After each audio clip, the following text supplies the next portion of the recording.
चमचमीत आणि झणझणीत रेसिपीजसह सुरुवात करूयात आजच्या भागाला।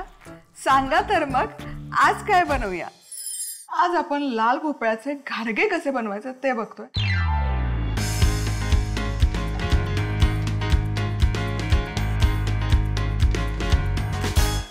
अतिशय खुसखुशीत होणार, अजिबात तेलकट नाही होणार। घारगे तेलकट नको होण्यासाठी काही टिप्स आहेत। तर सगळ्यात आधी आपल्याला लागणार आहे लाल भोपळा। तर मी इथे ना मस्त असा मोठाच्या मोठा लाल भोपळा आणला। हा लाल भोपळा मोठा कट करून घेतला आणि साल काढून त्याचे छोटे छोटे असे पीसेस केलेले आहेत। तुम्हाला हवं असेल किसून जरी हा भोपळा घेतला काहीच हरकत नाही, पण मी फोडी करून घेतलेल्या आहेत। पाव किलो लाल भोपळ्याच्या फोडी मी कुकरमध्ये घातलेल्या आहेत। यामध्ये घालते मी 1 कप गूळ। आता यामध्ये बाकी पाणी वगैरे अजिबात ॲड करायचं नाहीये। झाकण लावायचं आणि मध्यम आचेवर एक 15 मिनिटं हा भोपळा आणि गूळ एकत्र वाफवून घ्यायचे। भोपळ्यामध्ये खूप साऱ्या प्रमाणामध्ये पाणी असतं, गुळालाही पाणी सुटतं, त्यामुळे ॲडिशनल पाण्याची गरज नाहीये। 15 मिनिटं व्यवस्थित एकत्र हे वाफवून घ्यायचं। इथे हे लाल भोपळा छान मी वाफवून घेतलेला आहे मध्यम आचेवर, बरोबर 15 मिनिटं वाफवलेला। आणि इथे बघू शकाल भोपळा छान शिजलेला आहे, गुळालाही मस्त पाणी सुटलंय। आता फक्त एक मॅशर घ्यायचा पावभाजीचा आणि हे छान व्यवस्थित एकजीव करून घ्यायचं। आता भोपळे घारगे बनवण्यासाठी गव्हाचं पीठ घ्यायचं। 1.5 कप गव्हाचं पीठ घेतलंय। यामध्ये घालूयात 2 चमचे तांदळाचं पीठ। ॲक्च्युअल जे घारगे असतात ना ते घारगे असतात ते तांदळाच्या पिठाचेच। पुऱ्या असतात भोपळ्याच्या ते आपण गव्हाच्या पिठाच्या करतो।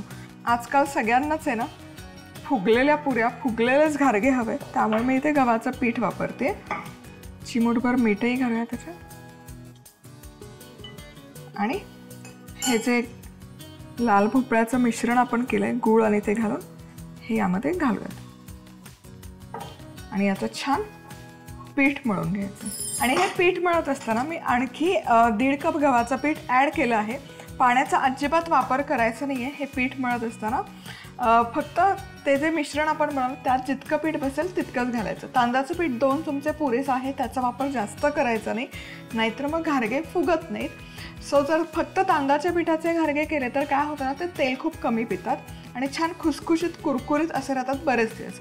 गव्हाच्या पिठाचे घारगे केले तर ते फुगतात छान, ताजे ताजे असताना खुसखुशीत होतात, पण थोड्या वेळाने ते मऊ पडतात। सो तुम्हाला कसे हवेत, पुऱ्या खायच्यात की घारगे हवेत ते डिसाईड करून तुम्ही हे कणिक मळू शकता। तुम्हाला जर प्रॉपर कडकडीत घारगे खायचे असतील तर गव्हाच्या पिठाचा अजिबात वापर नका करू, तांदळाच्या पिठामध्ये मळा आणि तळा। आता हे घारगे बनवण्यासाठीचं पीठ छान मुरलेलं आहे आणि आता आपण याचे घारगे तयार करूयात। तर या पिठापासून काय करायचं, तुम्हाला ज्या आकाराचे घारगे बनवायचे आहेत त्या आकाराचे गोळे तयार करून घेऊयात असे।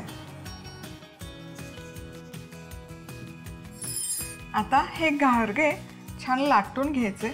लाटत असताना तेल, तूप, पीठ अजिबात वापरायची गरज नाही आहे, हे असेच छान लाटले जातात। परफेक्ट। आणि आता हे तळून घेऊयात। तेल इथे गरम झालेलं आहे, तापलेलं आहे।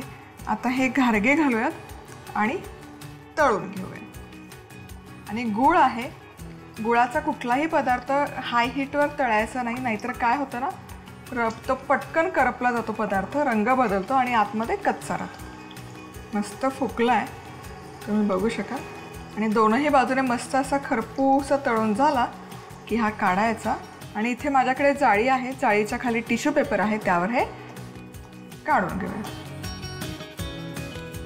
आणि याच पद्धतीने मी माझे सगळे घारगे तळून घेते। हे घारगे तळून झाले, छानपैकी थंड झाले की मग हवाबंद डब्यामध्ये स्टोअर करून ठेवू शकता। 5 ते 6 दिवस छान टिकतात। लहान मुलांना डब्याला नेण्यासाठी मस्त पर्याय किंवा ऑप्शन आहे।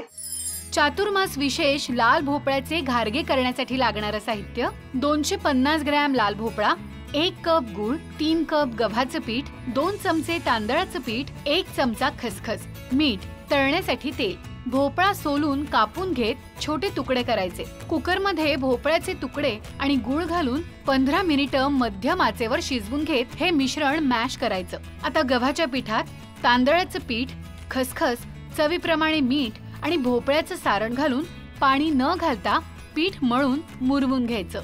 आता छोटे गोळे करून लाटून घेत पुरीसारखे घारगे तयार करायचे आणि गरम तेलात मंद ते मध्यम आचेवर तळायचे. झाले आपले चातुर्मास विशेष भोपळ्याचे घारगे तयार. सो अंजली ताई, आज आपण काय बनवतोय? आपण आज पारंपरिक रेसिपी मधली अगदी सगळ्यांची आवडती मासवडी बनवतोय.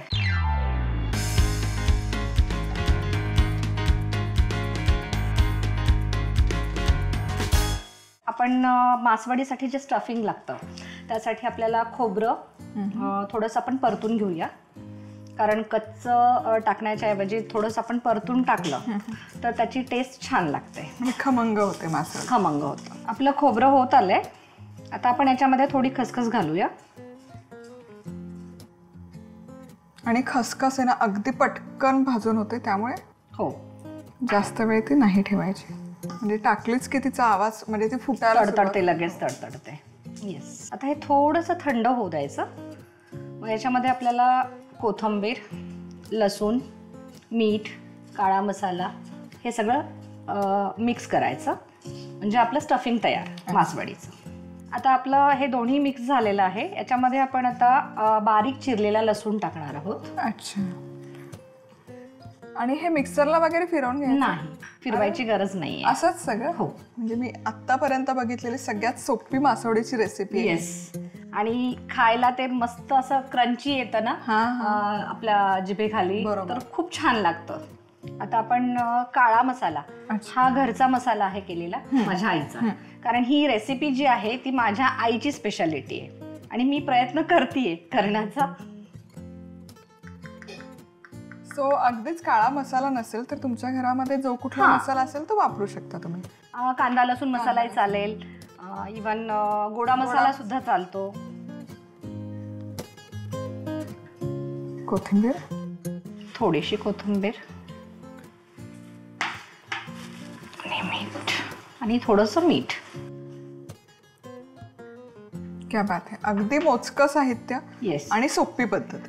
आता आपलं स्टफिंगचं सारण तयार झालेलं आहे.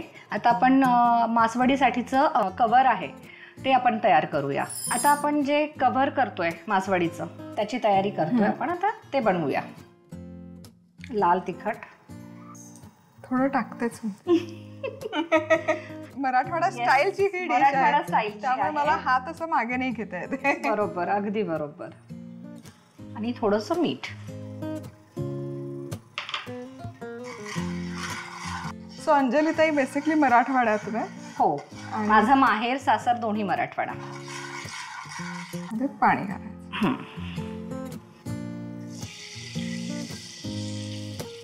आता आपण जे आवरण तयार करतोय मासवडीचं त्याच्यासाठी आपल्याला आता हे पिठलं करायचंय. थोडं थोडं बेसन घालून येस मिक्स करून घ्यायचं. फक्त त्याच्या गाठी नाही झाल्या पाहिजे. गॅसची आज थोडी कमी करायची, म्हणजे मग गुठळ्या कमी होतात. म्हणजे गुठळ्या कमी होतात. हा पारंपरिक तर आहेच, पण ऑल टाइम फेवरेट. आणि तुम्ही तो कशा बरोबरही खाऊ शकता, म्हणजे भाकरी बरोबर, पोळी बरोबर, इव्हन भातात तुम्ही जर कुस्करून खाल्ली ना मासवडी तर अतिशय छान लागते. म्हणजे मऊ भात आणि मासवडी. येस. इंद्रायणीचा भात. ह्याच्यासाठी गाठी आपल्याला नको असतील याच्यामध्ये, तर त्याच्यासाठी एक दुसरी सोपी पद्धत पण अशी आहे की आपण बेसन पीठ आधी मिक्स करून घ्यायचं पाण्यामध्ये आणि ते लिक्विड केलेलं आपण टाकायचं. त्याच्याने गाठी कमी होतात. बरोबर. म्हणजे होतच नाहीत शक्यतो. आणि आपण असं आता जसं मी केलंय तसं केल्यानंतर गाठी होण्याचे चान्सेस असतात. पण मी खरंच सांगते, म्हणजे जर पिठलं खायचं असेल हटलेलंच खावं. आणि मासवडी जरी आवरण जरी असलं तरी ते अगदी सुपर फाईन करण्यापेक्षा ही जी मजा आहे ना खायची, आणि ह्याची जी टेस्ट लागते ना त्याला तोड नाही. आता हे आपण एक 2 मिनिटाला आपण वाफवूया, म्हणजे आपलं तयार होईल. आता आपलं हे आवरणाचं जे आहे मासवडीचं पिठलं तयार झालेलं आहे. गॅस बंद करता. येस. आता आपण ह्याला बटर पेपरवरती किंवा कपड्यावरती किंवा तुम्ही अजून प्लास्टिकवरती थापून घ्यायचं. आणि थापल्यानंतर आपल्याला हे सारण जे आपण केलेलं आहे ते स्टफ करायचं त्याच्यामध्ये. आता आपण मासवडी करण्यासाठी आपण आपलं आता पिठलं जे तयार झालेलं आहे त्याची आता आपण पोळी थापतोय.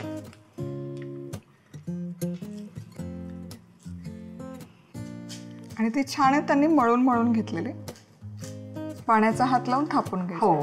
म्हणजे तुम्ही प्लास्टिकवरही थापू शकता. गावाकडे शक्यतो कपडा घेतात, हो रुमाल, बरोबर. आणि त्याच्यावरती थापतात. थोडं थोडं पाण्यामध्ये हात डिप करायचं हो. आणि हे मिश्रण थोडं थापून घ्यायचं. म्हणजे जे ते क्रॅक्स जातात ना, ते आपण थोडंसं त्याला कव्हर करायचा प्रयत्न करायचा, म्हणजे जेणेकरून परत सारण बाहेर येणार नाही त्याच्यातनं. आता आपली पोळी थापून झालेली आहे. याच्यावरती आपण आता सारण स्प्रेड करणार आहोत सगळं, आणि मग त्याच्यानंतर आपल्याला रोल करून वडी तयार होईल आपली. म्हणजे खरं मासवडी बनवायची म्हणलं की टेन्शन असतं, पण इतक्या इझिली करतात ना. म्हणजे असं मुरलेली व्यक्ती कशी असते तशात सराईतपणे करतायत. मराठवाड्यात बेसिकली जास्त बनवतात, म्हणजे पारंपरिक असल्यामुळे क्वचित काही प्रसंगानुसार काही सण असतात, किंवा मोस्टली हा पदार्थ ही रेसिपी जी आहे ना, डोहाळ जेवणाच्या याच्यामध्ये खास बनवतात. अच्छा, आता आपल्याला रोल करायचं आहे.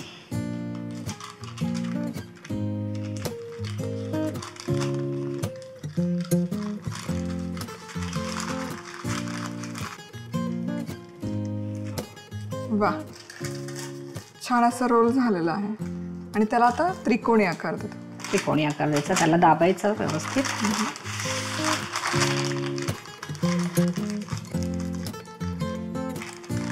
अरे वा, झालाय आपला हा तयार. आता एक 5 मिनिटं जाऊ देऊया आणि मग आपण कट करूया. आता आपला रोल तयार आहे, ही वडी. आता आपण हे कट करणार आहोत आणि मग त्यानंतर आपण आपली मासवडी जी आहे ती शॅलो फ्राय करणार आहोत. क्या बात आहे, मस्त दिसतं. वा,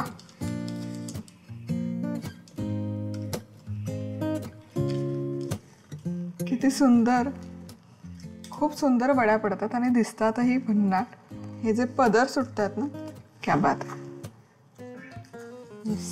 आता इतक्या सुंदर दिसत आहे.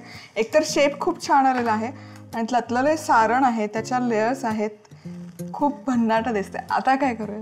आता आपण यातल्या अर्ध्या ज्या आहेत मासवडी त्या आपण रॉ ठेवूया, आणि अर्ध्या ज्या आहेत आपण त्याला गरम मसाला, जो काळा मसाला आहे, काळा मसाला आणि लसण पाकळ्यांचं पाणी हे मिक्स करायचं आणि त्याच्यामध्ये डिप करून आपल्याला शॅलो फ्राय करायचे. आता आपण मासवडी परतून घेऊया. अच्छा, तर त्याच्यासाठी आपण हा लसूण बारीक केलेला आहे थोडासा, तर ह्याच्यामध्ये आपण पाणी घालणार आहोत थोडंसं, म्हणजे ते लसणाचं पाणी होतं. आणि हा काळा मसाला आहे, हा टाकायचा, आणि मीठ.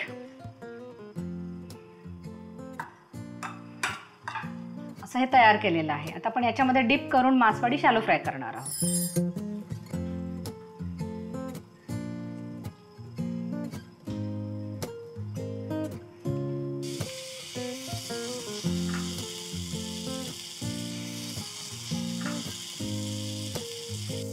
ते लसूण घोळवलेलं ते जे मिश्रण आहे ते तेलामध्ये घातलं की इतका सुंदर त्याचा सुवास येतोय. क्या बात आहे. अगदी जर नाही मिक्स झालं तर आपण वरणही असं घालू शकतो त्याला. तर एक बाजू छान फ्राय होत आली की ती उलटवून हां,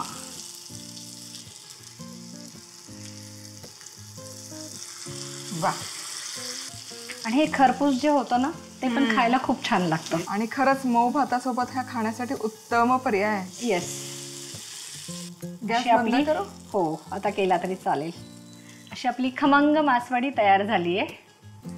चातुर्मास विशेष मासवडी करण्यासाठी लागणारं साहित्य: किसलेलं सुकं खोबरं, खसखस, लसूण, काळा मसाला, बारीक चिरलेली कोथिंबीर, तेल, 1 चमचा लाल तिखट, चिमूटभर हळद, बेसन, चवीनुसार मीठ, पाणी. मासवडीचं स्टफिंग करण्यासाठी खोबरं, खसखस भाजून घेत आता यावर बारीक चिरलेला लसूण आणि काळा मसाला, कोथिंबीर, चवीप्रमाणे मीठ घालायचं. आता तेलात तिखट, हळद, चवीनुसार मीठ आणि यात पाणी आणि बेसन घालायचं आणि एकजीव करत अशा पद्धतीने वाफवून घ्यायचं. आता याची अशा पद्धतीने पोळी तयार करायची आणि यावर तयार केलेला मसाला घालायचा आणि याचा रोल करायचा आणि याचे असे काप करायचे. आता गरम मसाला आणि लसूण पाकळ्यांचं पाणी एकत्र करून त्यात थोडं मीठ घालून ह्या मासवड्या ह्या मिश्रणात कोट करायच्या आणि अशा पद्धतीने शॅलो फ्राय करायच्या. झाली आपली चातुर्मास विशेष मास वडी तयार। आपण आज गुण्या ही रेसिपी बनवत आहोत। हे ना खानदेश स्पेशल डिश आहे।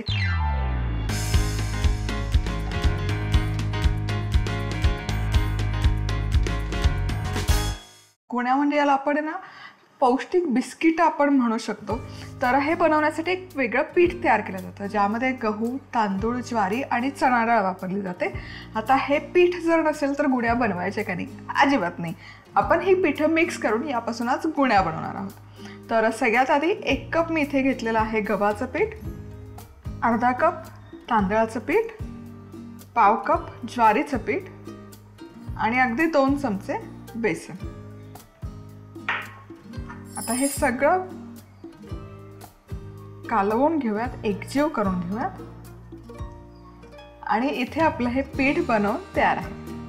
आता आहे ना आपण गुण्या बनवण्यासाठी त्याचं एक मिश्रण तयार करूयात। तर इथे 1 कप मी घेतलेला आहे गूळ, यामध्ये घालायचं आहे अर्धा कप पाणी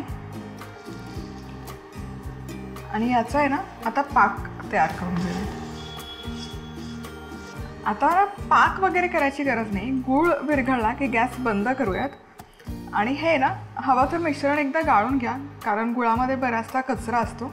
आता यामध्ये घालते मी सुंठ पावडर, हेही मिक्स करूयात आणि काय करूयात, आता पुढे हे पीठ जे आपण तयार करून घेतलं हे चमचाभर यामध्ये घालायचं आणि पटकन मिक्स करत राहायचं।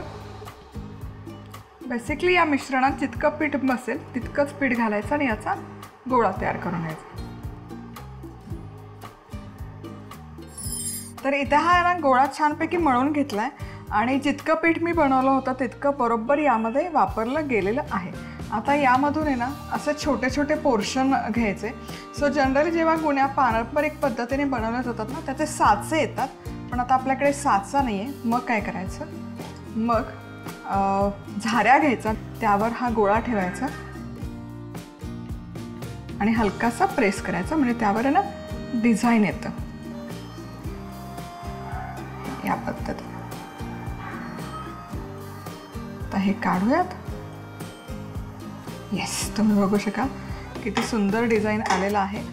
आणि जर तुमच्याकडे असं झाऱ्या नसेल ना तर फोर्क, सुरी असे काहीही घरातले अवेलेबल जिन्नस वापरून तुम्ही ही प्रोसेस करू शकता।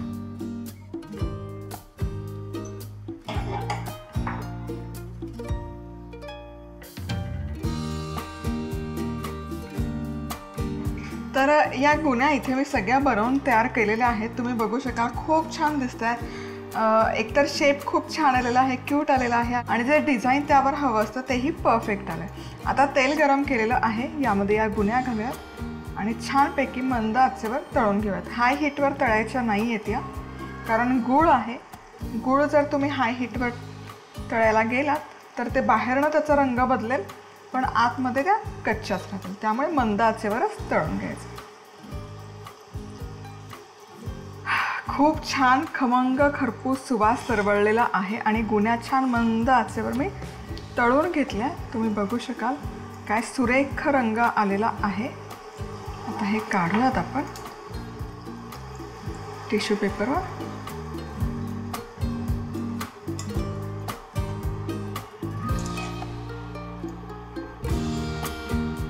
आता याच पद्धतीने सगळ्या गुण्या मी तळून घेते।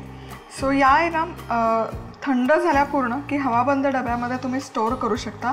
महिनाभर या गुण्या छान टिकतात, म्हणजे जसं आपण शंकरपाळी खातो त्याच पद्धतीने या गुण्या पण तुम्ही खाऊ शकता तयार करून महिनाभर। आणि पारंपरिक पदार्थ आहे, पौष्टिक आहे। सो घरात काय खायला द्यायचं तर हे असे पदार्थ पारंपरिक जे पौष्टिक आहेत मुलांसाठी बनवून ठेवू शकता।